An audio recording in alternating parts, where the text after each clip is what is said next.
Okay, we are live, so feel free to go ahead.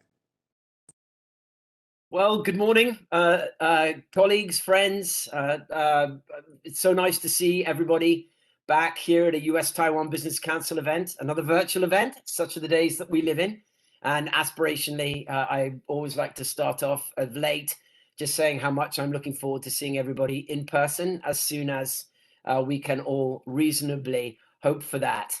However, we have a great hour lined up. It's a super privilege for US TVC to host Wenyu Wang and Clara Gillespie this morning for a discussion on energy policy, a critical area in a number of different approaches to US-Taiwan relations.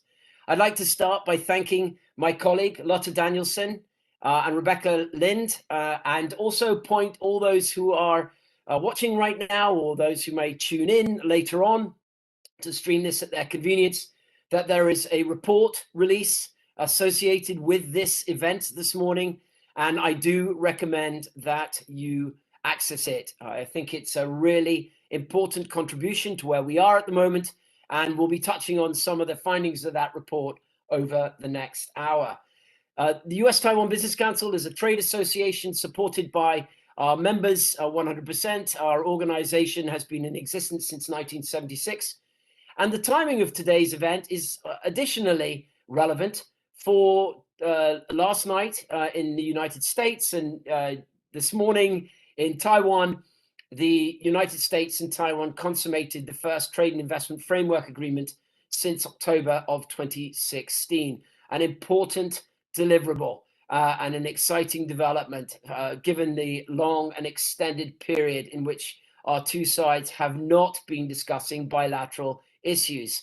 Regrettably, that extended period was primarily a function of access to agricultural access to the Taiwan market, and the shift is primarily a function of President Tsai's willingness to make a change in August of last year, and frankly, to be candid, a switch in administration here in the States, as Mr. Trump's government on economics and trade, at least under Mr. Lighthizer, was focused on China trade engagement at the expense of Taiwan trade engagement.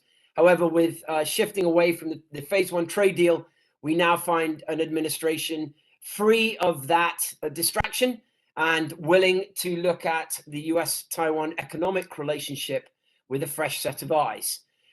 Energy policy. Taiwan is committed under President Tsai's government since 2016 from moving away from moving away from nuclear energy policy, nuclear energy production in the 2024-2025 timeframe, and moving significantly toward renewables to partly replace that energy production, primarily in partnership with significant expansions in the use of LNG. And Taiwan is moving forward on that through a number of different opportunities on the island in wind and solar, to name the two primary sources for renewables, and of course in the construction of several new terminals and infrastructure for the import of LNG from around the world, but primarily Qatar, Indonesia, and increasingly the United States. As I noted, we're very fortunate to have with us two excellent speakers who are going to spend a wee bit of time, 10 to 15 minutes this morning, each of them consecutively on this issue. And then we're going to have about 30 minutes, if we've got that much time, to get into a wee bit of Q&A. If those watching have questions, do please post them, and I will ask our esteemed speakers those questions. So to kick us off, we're going to start with Wenyu Wang. Wenyu is a consultant and strategist in low carbon energy and infrastructure. She works across a wide range of commercial, economic, financial, technical, and regulatory issues in energy, sustainability, and climate change.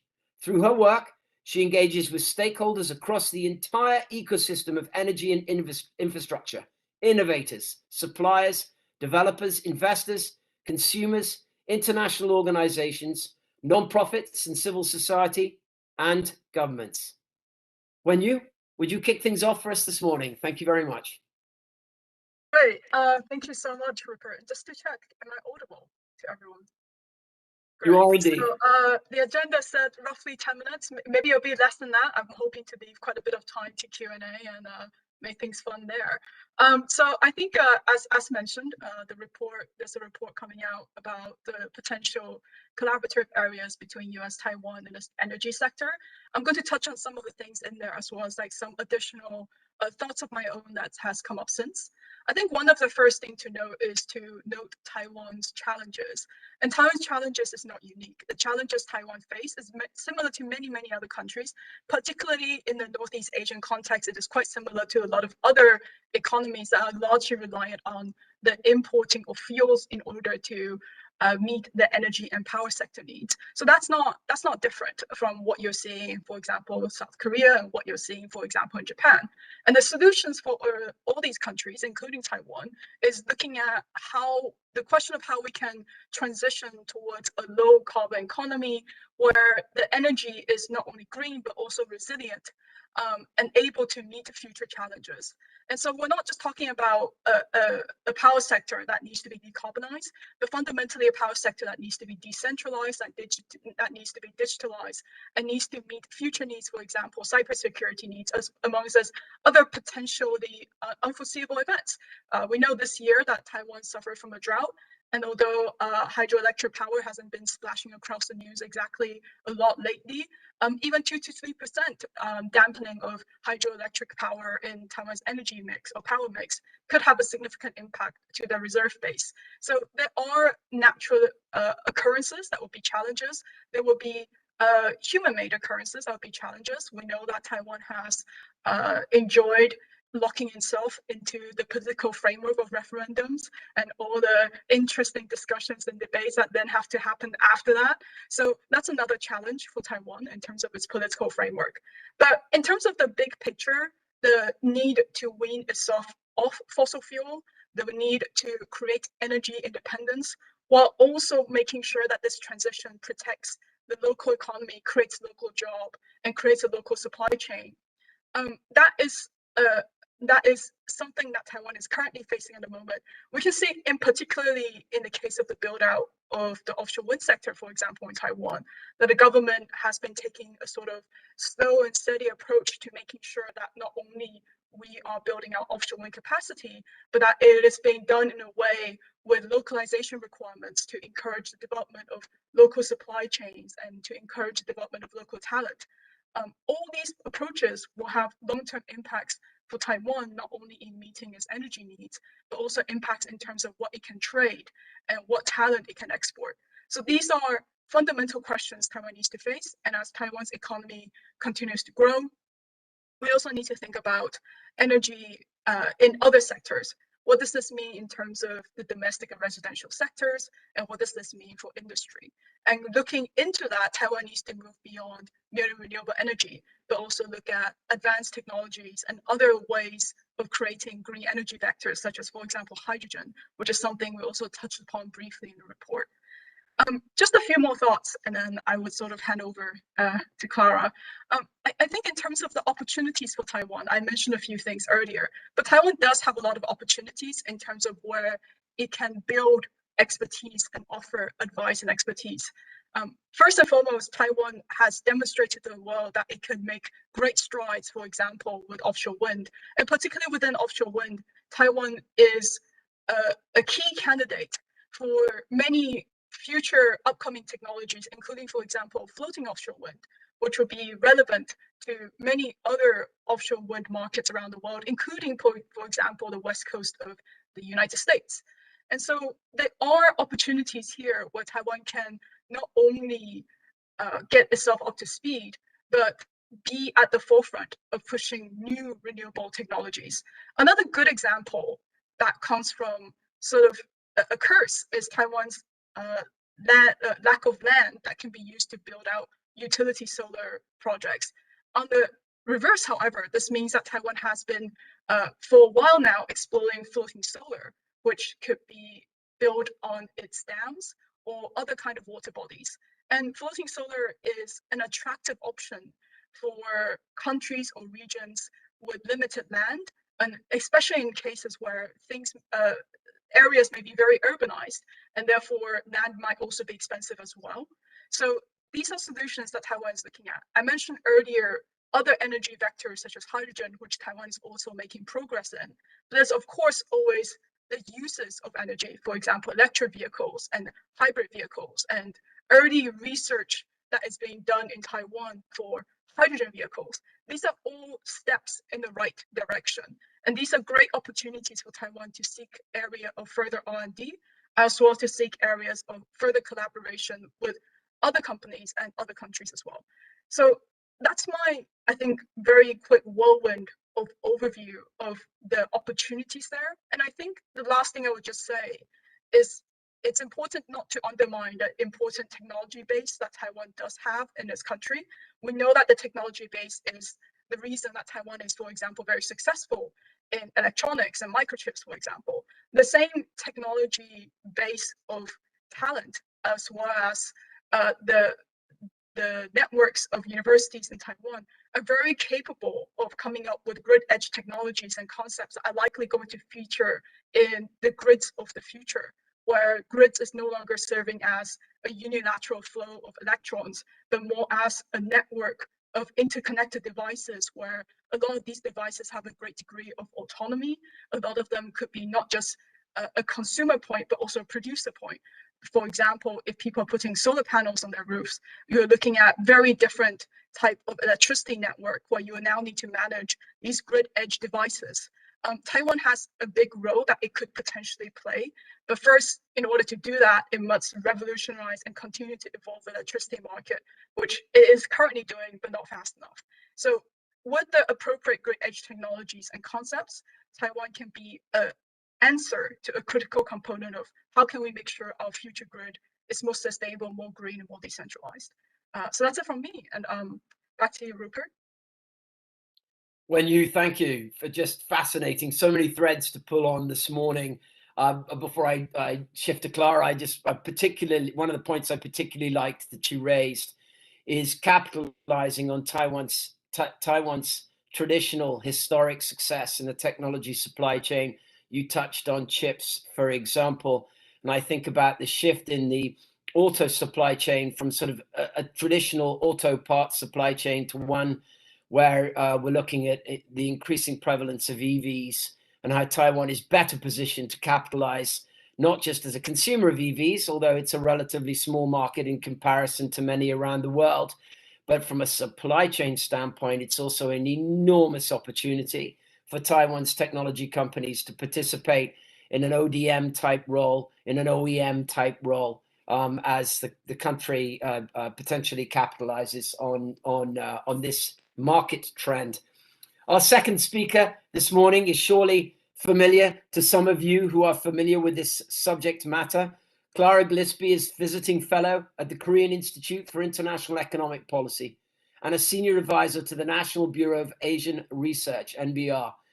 She also serves as the official US delegate to the Energy Research Institute Network, an East Asia Summit Link network whose inputs are designed to inform the formal East Asia Summit process.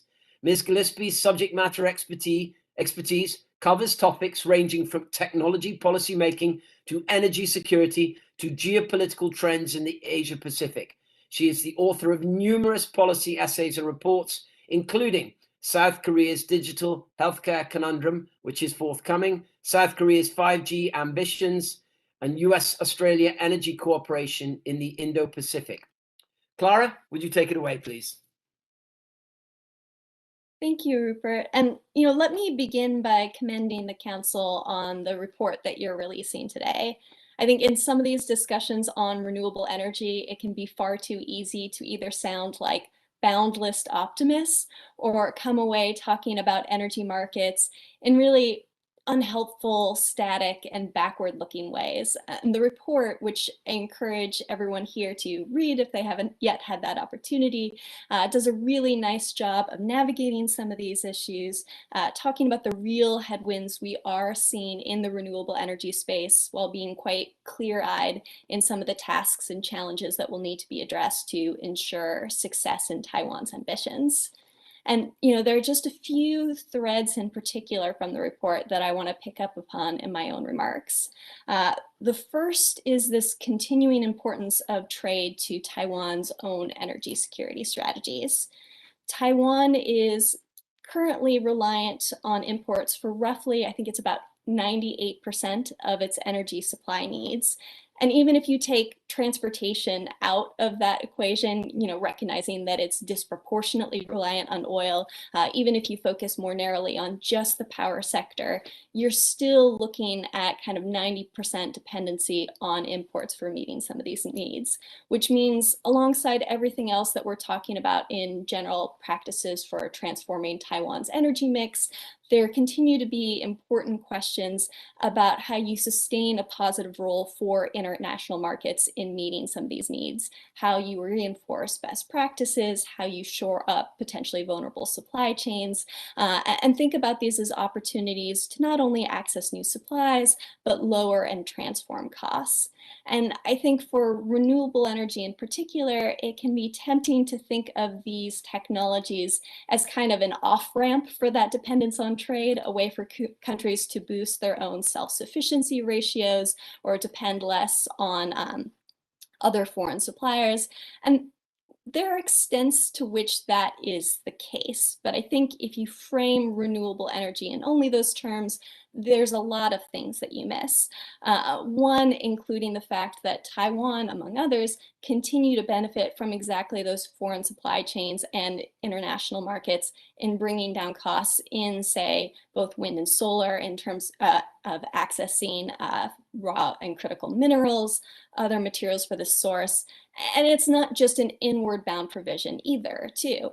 If you look at Taiwan, for example, when we talk about solar PV, if we only focus on the domestic market, you can kind of end up a little discouraged sometimes of thinking about the outlook for solar. But Taiwan has also emerged as an important manufacturer of these products. And globally, with demand growing, that's an important place where Taiwan can play a role, particularly as a number of countries also think about opportunities to not necessarily eliminate their dependence on foreign markets, but sometimes diversify their reliance on any single supplier. And here in particular, I'm thinking about questions about how countries might want to diversify some of their supply chains away from China in particular, where Taiwan's efforts in solar could present that opportunity. That's the first trend. The second theme that I want to pick up on that's kind of underlying in elements of the report is the ways in which Taiwan is somewhat of a unique outlier in a number of energy market megatrends that we've seen in the past 18 months. If we were having this discussion about this time last summer, most countries in the region were seeing their overall energy demand crater and reach new lows, driving down other elements of their CO2 emissions and other aspects of their overall energy profile. Taiwan saw its consumption requirements hit new heights, and that had everything to do with its its successful management of the COVID pandemic during that time, which allowed it to avoid a number of lockdowns, which allowed it to continue to see new economic growth, which drove demand in industrial and other sectors. At the same time, though, there was an important trend that we did see globally that Taiwan was not immune to, which was some of the questions about how the pandemic interrupted supply chains, which particularly hit a number of Taiwanese energy products domestically that were under development, in particular here, offshore wind.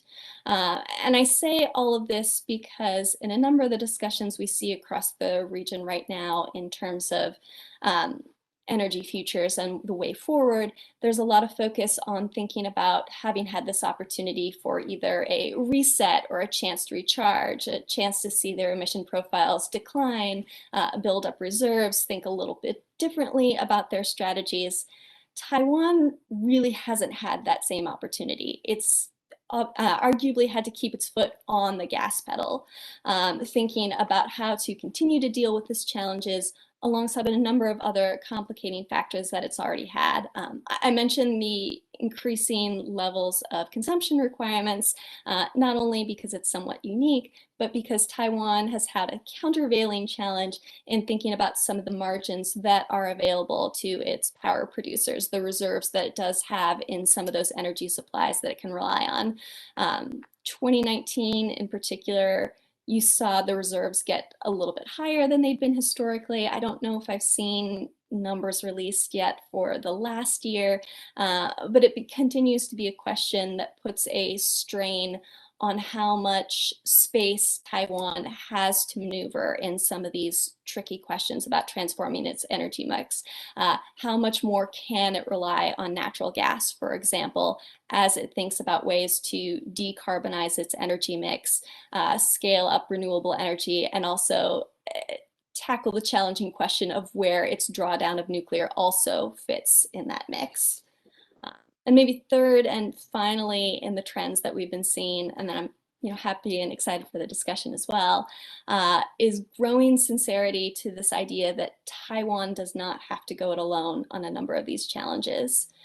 When the Tsai administration came into office in 2016, in some ways it was both the best of times and worst of times for these discussions. In the strategic environment that Taiwan was facing, you increasingly saw Taiwan crowded out of a number of international organizations where some of these discussions were going, in addition to ongoing barriers in its international participation on bilateral and multilateral fronts. But you also see at that time that while Taiwan has always been a relatively bipartisan issue in the US Congress and other elements of government, growing momentum from the executive branch at the national level to improve ties and deepen this on multiple fronts.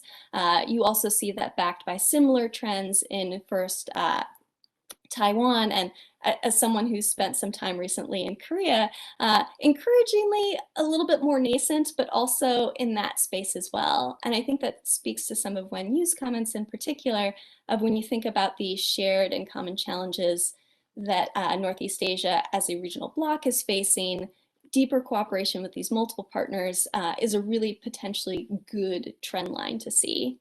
But also best of worst in times in that same space on what's actually going on with clean energy ambitions.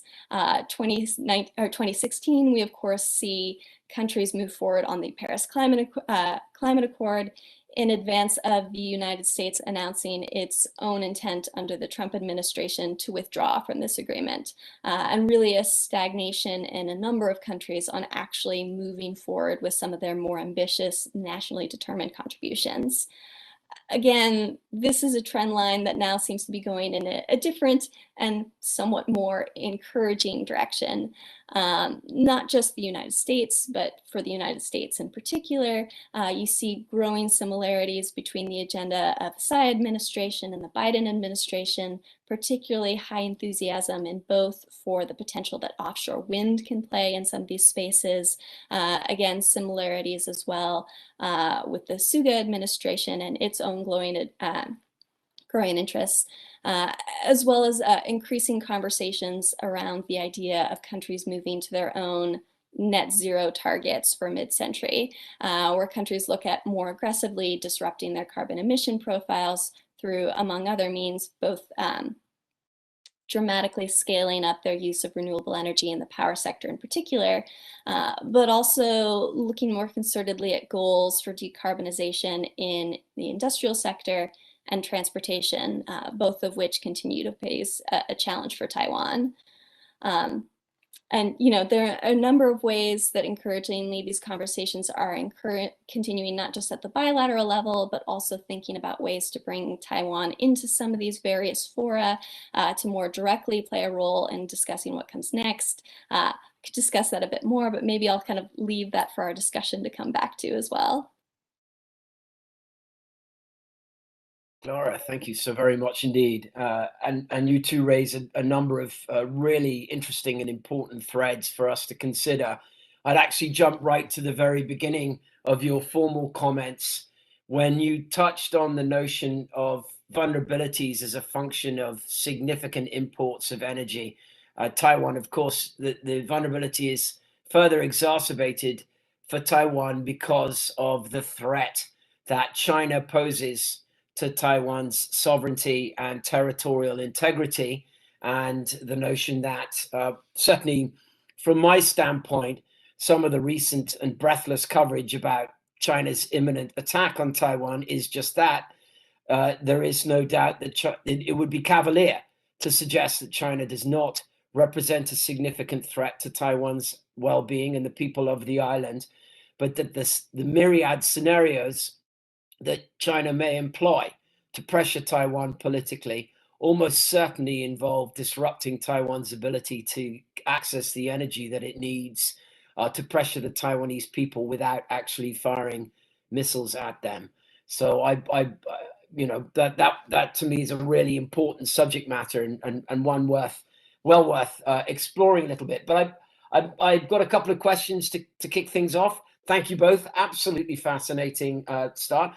I'd like to start with the issue of national space, actually, where Clara touched off just at the end, to explore that a wee bit more with the two of you as subject matter experts. As many of those listening today are fully aware, and certainly the two of you are, given that you've touched on it, Taiwan is constantly challenged in exploring, engaging, and participating in international space as a function of China's flat refusal to allow any flexibility in this area, to the extent that it results in, I mean, it's not over the top to say, actual people dying on the island. I would point to COVID and China's refusal to allow Taiwan to participate in the World Health Assembly and to access global health initiatives. But if we look at energy policy, I'd like to explore this a little bit more with the two of you. What do you see in US-EU policy, primarily as leaders, now that we have a government here in the States that is is significantly committed to the issue of renewables? What do you see in US-EU policy leadership on renewables? Where are the opportunities for Taiwan to participate in the international space? What platforms are out there that represent good targets for Taiwan? What associations should Taiwan be potentially looking at to be members in and to provide leadership in? Why don't you go first, and Clara follow up? Forgive me. Sure. And I think Clara is really the more of the policy expert here, so I'll do a bit of energy nerding. So I think the first thing to say is that on the US and EU level, as with many countries that are relatively advanced at this stage of the discussion or looking forward to how they can decarbonize their economy, the question really comes down to understanding the various pathways that different countries can take forward. And I think the first question of decarbonizing the power sector that everyone seems to talk about and understand is of course important. I already talked earlier about the role Taiwan can play there, but that's just part of the question. There's a lot that would need to happen in order to decarbonize the economy, and I like to think of that as deep decarbonization. That's looking at, for example, industries. That's, for example, looking at transport. And when it comes to these solutions, a lot of them don't call for merely more electrification because it's not always possible. A lot of them call for hydrogen, new kind of fuel, really what we consider today to be quite early TRL stages technologies. These are the things that Taiwan has a role to play and can contribute towards. I can sort of sit here and talk about, different kind of technologies that is currently at different TRL stages in Taiwan, but actually quite a lot of the research being done in universities at the moment look at technologies that could ultimately become a key factor in deleveraging carbon emissions from these industry heavy or transport emissions heavy sectors. And that's a complete necessary part of the question for decarbonizing economy, or for in the case of the US or EU talking about reaching net zero targets in the future. Those measures are indispensable, and Taiwan has a role to play there. The other thing I would say is, sort of policy aside, Taiwan is already playing a big role. Taiwan is already playing a big role in Northeast Asia, and that's quite interestingly being the outcome of China for the longest time closing off its offshore wind sector to international players. And as a result, if you are an international offshore wind developer, if you're seeking out new exciting markets and you're trying to get more geographical diversity, Taiwan really, not China, is the first open market in Northeast Asia that allow international developers to come in to work with local suppliers. It's the first and early starter for offshore wind in Northeast Asia, and it is now being seen as a launchpad to other Northeast Asian markets for these international suppliers and international developers. Ironically, again, that is just the result of China not opening up its energy markets to international players, Taiwan embracing them. Of course, there are some localization requirements that people quibble about, but at the end of the day, Taiwan is pushing ahead. Offshore wind farms are being built, and it's going to be a great thing not just for Taiwan and for the region as well. Taiwan will be able to export its talent and able to export its products in offshore wind. So I think Taiwan is already making a difference. There are spaces we can still play in the commercial sector, and that can be deleveraged from the political discussion. But Clara, over to you. Yeah, and I really liked your comment in particular about the role of university and other academics in that in the space, because they are such a key driver of a number of the elements on R&D and other areas, and it can easily be too easy to jump straight to government and miss a lot of those additional avenues for cooperation. Keeping that in mind, Rupert, to your question on what are the potential and appropriate international spaces for some of these conversations to occur, the immediate low-hanging fruit is APEC. Taiwan is already a member of APEC. It has a seat at the table, and APEC in particular has a number of workforces and work streams and task forces that look specifically at a number of issues related to energy cooperation, both kind of general provisions such as challenges in market liberalization, other conditions that are needed to bolster investment into the sector broadly, but also plays a role on looking at specific decarbonization technologies, wind and solar, technology transfers there, other questions, and then also a little bit more of the kind of cutting edge of R&D elements as well. Growing interest and sustained interest on CCS, decarbonization tools, for example, and a number of areas related to industrial and transportation decarbonization. I say that's the low-hanging fruit because the next step after that, each element has kind of its own tricky questions on how you align and sequence what would be necessary for Taiwan to have that true full seat at the table. Obviously, for some of our conversations on climate as a key driver in this space, the United Nations has been an organizing force in its COP discussions. Taiwan has operated in tandem in some way, or in parallel in some ways on these elements. For the Paris Climate Accord, crafting, for example, its own nationally determined contributions, even though it didn't truly have a seat at the table. Again, China has tried to encourage other countries to help support it in keeping it from having that space, rolling back the observer statuses that the country has had in a number of UN forums. If we think about where to push forward, I would say this is a key area for the US, Japan, and others to think about how they really want to substantively bring Taiwan into the conversation, argue for that seat at the table. After that, it gets a little trickier still. Again, you have other forums such as the East Asia Summit. You have audiences such as the International Energy Agency, which does have some mechanisms for, if not formal partners always, sometimes observing members or kind of in between collaborating organizations. There's some ways to pursue that might be more or less satisfying. The other layer I'd kind of end on and adding to this is thinking about, well, where are those opportunities to really move forward with cooperation that frankly China doesn't get a unilateral vote on. In that space, I think there's a number of reasons to really emphasize this ongoing coordination across the Indo-Pacific strategies of the United States, Taiwan, and others, which have regularly featured energy security themes at their core.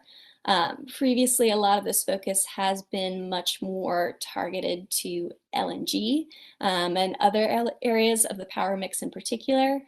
We're seeing more sincerity and depth to some of the renewable conversations here, though, not just because of the change in administration, but also because it's a topic of focus that other countries engaged in the strategy have been pushing for. And in particular, I'm thinking of the lower Mekong countries, others who have always had very strong targets for renewable energy, previously more focused on hydro, but now increasingly hoping to build up their profile in wind and solar.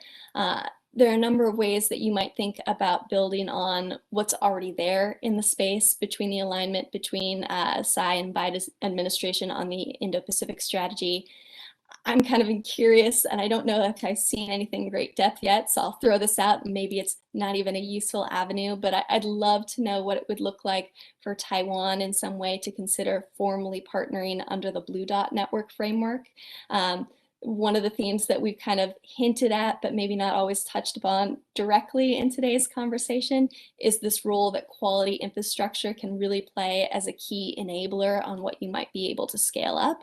And Taiwan has a number of experiences, both positive and more challenging, that could help inform some of those conversations on best practices, as well as directly to Blue Dot Network's direct mission as well of identifying potential high trust quality manufacturers and vendors.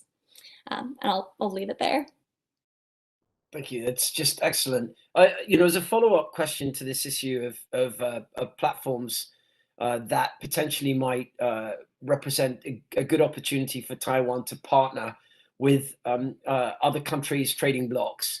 I'm curious also about institutions like the World Trade Organization, and the reason I mention this, or as I touched on when I started off this morning, last night and this morning, we had the relaunch of the TIFA negotiations.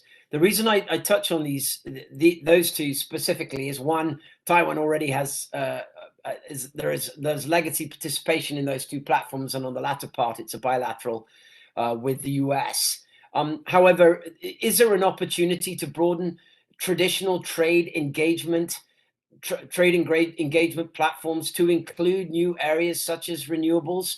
And if so, how do you handle that? Not to prejudice the outcome of the answer that you're giving, but do you look at it as a market access issue? If American companies, for example, are not in some way able to participate in certain aspects of the renewable energy market in Taiwan, is that an opportunity both to open up the economic opportunity for cooperation, but also potentially to press Taiwan to move more aggressively? I'm not suggesting it isn't. I'm just looking at the potential model. Clara, could you start, and when you possibly offer any thoughts that you might have?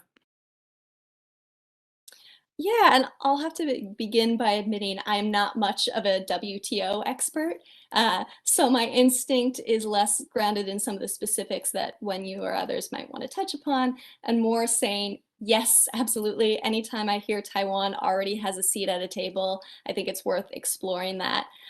For the WTO in particular, they've looked at a number of not only the market access questions that you touched upon, but also some of the other barriers that exist to trade in clean energy technology as well, and including tariffs and other non-market barriers. Sometimes those processes in the last couple of years have stalled on forward momentum, including because of a little bit of resistance, to put it mildly, by the Trump administration in particular, but a number of US administrations over the years to greater WTO engagement. So I would add to that, Thoreen, that it's not just about trying to think about the WTO as a platform for pushing Taiwan forward, but where Taiwan and others might play a role in revitalizing that to push the United States and others forward. Would you like to add anything? I don't think anything specifically. I would just say that a lot of the opportunities in Taiwan also lies with not just issues of, say, products and services, but really in terms of issues of skill sets, at least within Taiwan's own renewable energy ambition. From my engagements with commercial actors there, the question really is also about bilateral agreements, particularly in specific areas, offshore wind, for example, with the UK, for example, hydrogen with Germany. There's a lot of opportunities there to be a lot more, I think, granular and to look at bilateral agreements, particularly when it comes down to issues of talent development and issues of R&D. I think that's where we're really at and what's required at this stage.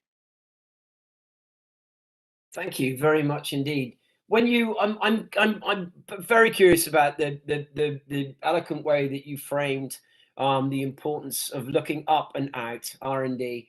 I'm also curious as to the practical application of industrial policy at this juncture, where a government is looking to adjust its industrial policies to ensure that it meets its domestic economic goals. As governments focus more on renewable energy and potentially look out from its own market out. To me, one of the challenges that's potentially here, separate of the issue of all these new technologies that may come online and provide new avenues for production. As a practical matter, though, governments have the practical challenge of ensuring that they have the energy they need year in, year out. That is an acute challenge for Taiwan, because the surplus energy production that Taiwan runs, at least of late in the last few years, has really tightened up. And we've seen some really significant blackouts and brownouts as a function of the fact that if one or two things don't go right, things shut down. So sequencing all of this is hugely important, but ensuring that as a practical matter, that the market is robust and that there's the money in energy production and energy distribution and consumption to ensure that investment can be made in the grid. Underinvestment, I would argue, has been a problem for Taiwan, that they have underinvested in the grid, and part of the challenge that they're facing at the moment is that you've got to play catch up. So I'm curious if you could talk a wee bit more about industrial policy on Taiwan to balance that out. And also, if you'd be willing and have some thoughts on this, I'm curious about the commoditizing of the products that go into the renewable market now, primarily solar and wind. If every country pursues its own industrial policy in the production of these areas, one runs the risk that prices will go down to such a point that actually will cause some challenges in a sustainable energy market. Anyway, I've talked too much. Over to you. And then Clara, obviously, would love to hear any thoughts you might have on this too. Yeah, I think you touched upon, I think, a very important frame of thinking when we talk about energy and power. Really, what's required at the end of the day is a systems approach to thinking and to acting. It's a balancing act, making sure that at any stage the technology, the policy, and the commercials are aligned. It's also making sure things like, for example, the hardware and the software is aligned. So you have the right tools, but you also have the right procedures and agreements on how things should be used. In Taiwan's case, for example, it means that on the renewable side, making sure that you have the right form of subsidy or fiscal support for the mass rollout of renewables, but also making sure that's done in a sustainable way that can be eventually weaned off, so that the private sector and the private players take over. But it also means on the grid side, for example, not just looking at, for example, upgrading the grid, which is absolutely necessary in the case of Taiwan, but also look at the way the grid is currently used, which is in a very traditional orthodox sense, Taiwan's grid hasn't really changed. Like sometimes the players involved change and the extent to which there are, for example, retail players in Taiwan change, but the way the grid looks still operates the same way as it did, say, like 50 years ago. It's a bit of a shame on both fronts, really, because Taiwan really does have the people and the technology that could be used to leverage to change how it's currently operating its energy system flow. But that's not really being done, and it's not being thought about from the systems level. So to your question about industrial policy, I think there is a trap here that you mentioned, which is the commoditization of renewable energy products. I think solar PV panels is a very good example of where it has become commoditized, and there needs to be a fundamental question of whether or not this is something that always makes sense or should be the focus of the government. There are many other products that over time will become more valuable as countries promote a greener grid as well as a greener energy system. I mentioned some of this earlier. Some of them include very high-tech products that with a greater focus on quality and with a greater focus on, for example, certainty. And these are the sort of grid edge products, IoT devices that Taiwan would be better suited than trying to sort of race to the bottom in pursuing the production of commoditized products, whether that be solar panels or wind turbine foundations. Those are the things that could create jobs, and when it's localized, could create a talented skill set. But when you're looking at it from the perspective of ability to export that, it's often a race to the bottom, and it's not.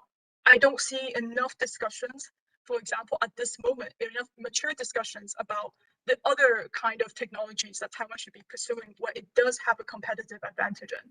So I think when it comes to industrial policy, obviously at the stage we're in right now, a lot of those things need to be built, and it's better done if we can locally source a lot of that, not just for economic objectives, but also just for reliancy and dependency issues in terms of shortening the supply chain. But once that is done, looking to a long term, there needs to be an industrial policy 2.0, where we look at not just the manufacturing of basic components of a renewable energy power plant, but we look at other devices that fit into the broader question of creating a greener grid and a greener power system.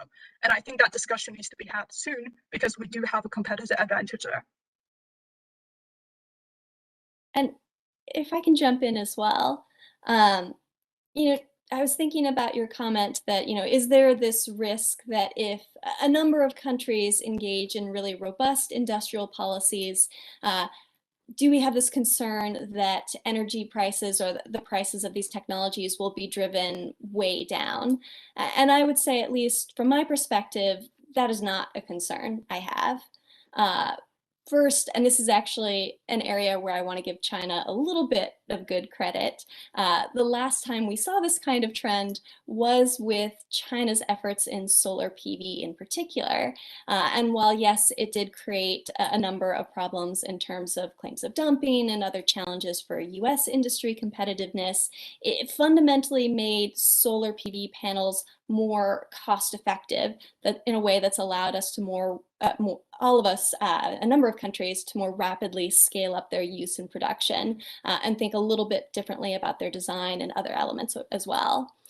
The second reason I'm not too worried about it, if you are committed to free and open markets, there are a number of tools that you can engage policy-wise to navigate some of these more extreme shocks and help markets and utilities to better navigate these threads.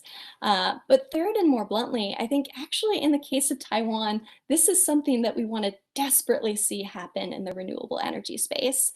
And you also touched upon briefly Taiwan's chronic underinvestment in the power sector. And some of that has to do explicitly with the way that the country has subsidized electricity generation costs. And to that end, there are a number of reasons why this occurs, including not wanting to pass along those costs to consumers, households, or industry.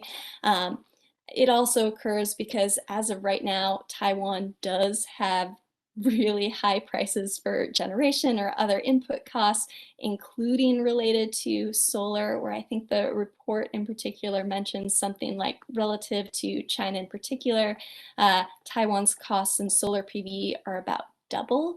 If you do see those costs go down, that can create a natural opening to better rationalize some of the country's electricity prices, remove some of those subsidies, move towards a more direct market pricing mechanism in that space. And those kind of things can make it more attractive to invest in the space. It can also make it easier for utilities to think about their own long-term planning if they're no longer looking at this delta of year-on-year money that they're putting in, but not getting back out in prices. So. I love this subject matter. We've got 9 minutes left. I wish we had an hour, because this is the government policy and the politics of energy production and what it's done to Taiwan's market today, where we are. We can only deal with where we are at this moment and how to move forward in a way that's sustainable, that meets the expectations of the citizens of Taiwan and their responsibilities that they feel to take energy policy in a healthy direction. And actually, the upside is that from a political standpoint, there is bipartisan support for what we're talking about here, but with the two major parties, the DPP and the Kuomintang. There may be some differences in opinion over the use of nuclear power, and I'm going to pivot in that direction right now because we can't avoid it. You know, I personally am somebody that laments how quickly the environmental community has moved away from nuclear power, given the fact that with the technologies involved in the production of nuclear power in this day and age, I certainly see it as a safe and it's of course zero emissions. But Taiwan is making the commitment under the DPP to end that. And we've got a question from one of the people who are audience. The #1 generator at Taiwan's second nuclear power plant will be shut down for good this Thursday night, this week. Perhaps the two of you could talk a wee bit about what Taiwan is doing to fill the gap in the short term and perhaps in the medium to long term. So you take nuclear energy out. What does it do in the next, let's say 3 years, because that's what we're talking about in respect to the lifespan of the remaining nuclear power production. Any thoughts would be great. Clara, why don't we start with you, and then Clara, please. Yes, let me be careful what I say here. Look, in the next 3 years, obviously the biggest role that would, the biggest energy source that would play a part in the clamping down on nuclear is gas. That being said, I think a lot of the questions around nuclear, as you mentioned, Rupert, tend to be politicized and really from like sociological concerns. I would say, however, from a commercial technology perspective, the case against nuclear, for me at least, isn't really one that people often talk about, but really it's a case of stagnancy. In that offshore wind, onshore wind, and solar's prices are coming down precipitously. And there is a role not only for you to get green energy, and we can say nuclear is green if you like, but there's also a role to play in terms of industrial policy and stimulating the economy, creating new jobs, and also providing new services and products to other countries, particularly in the region. In the case, for example, in offshore wind, that is already happening. And so in the longer term, you'll start to see these wind farms come online. It's a matter of time.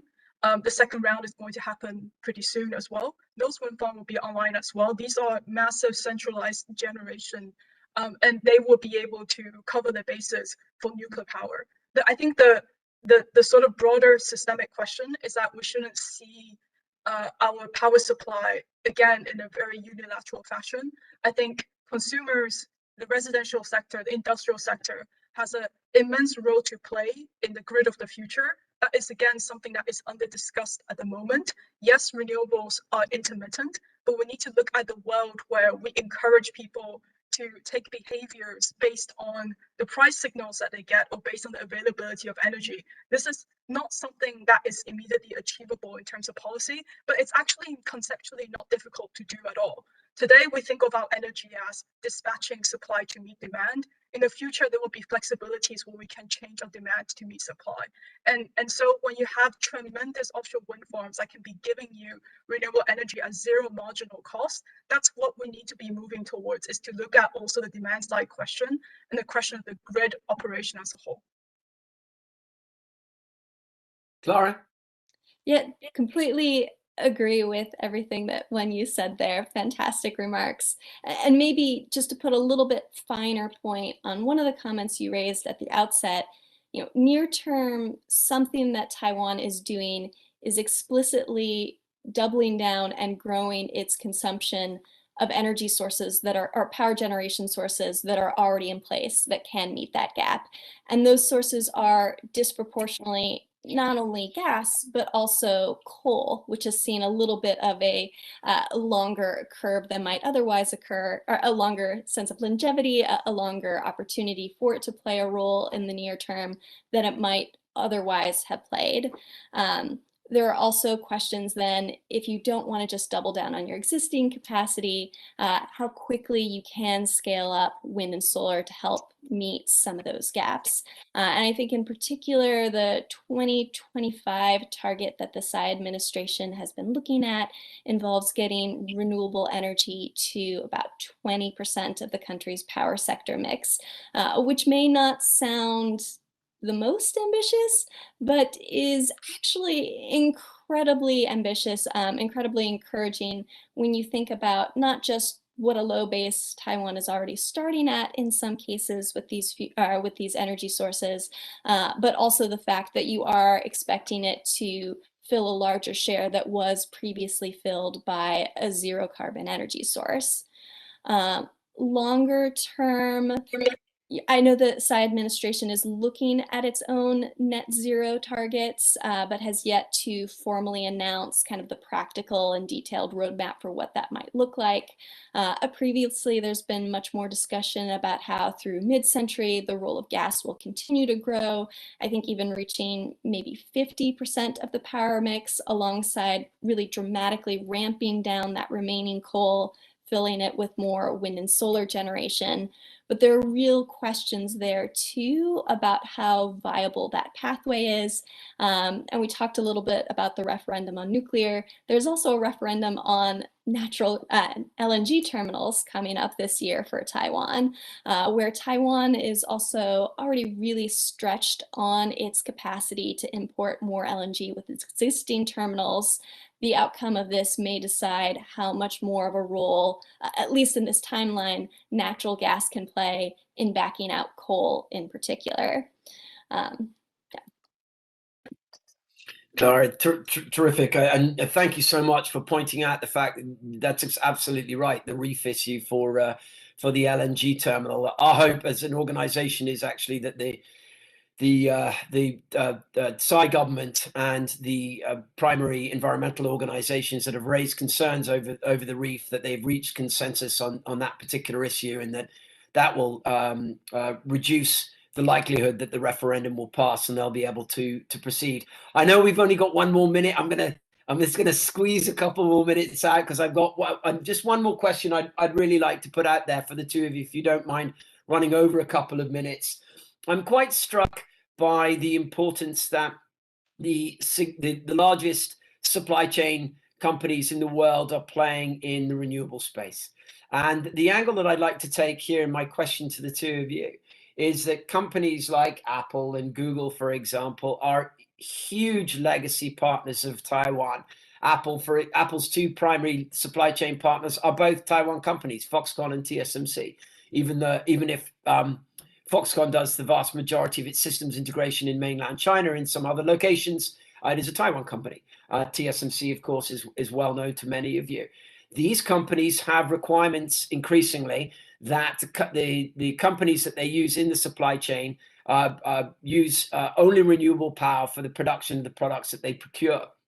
I wonder if the two of you, just a couple of minutes each, could just touch on the importance of companies like Apple and Google to drive policy choices by countries and governments like Taiwan and the Tsai administration in this regard. Clara, why don't you start, and when you please, if you could wrap that up.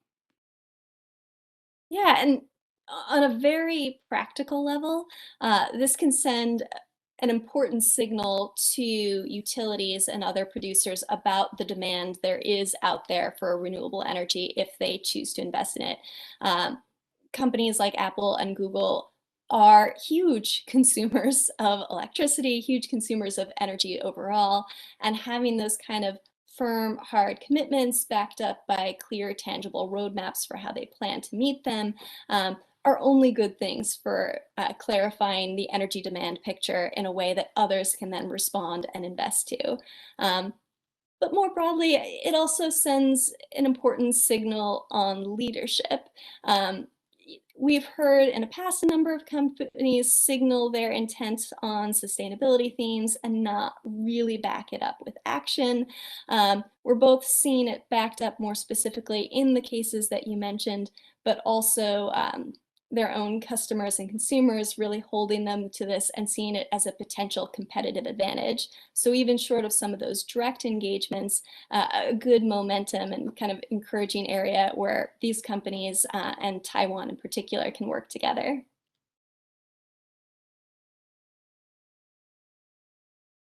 I think Clara has said it really. The role and the significance of this is massive for Taiwan.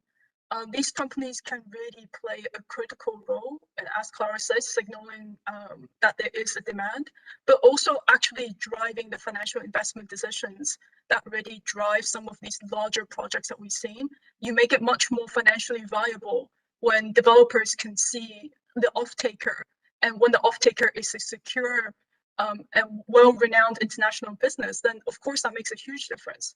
I think last year, for example, Ørsted signed a 20-year PPA with TMSC.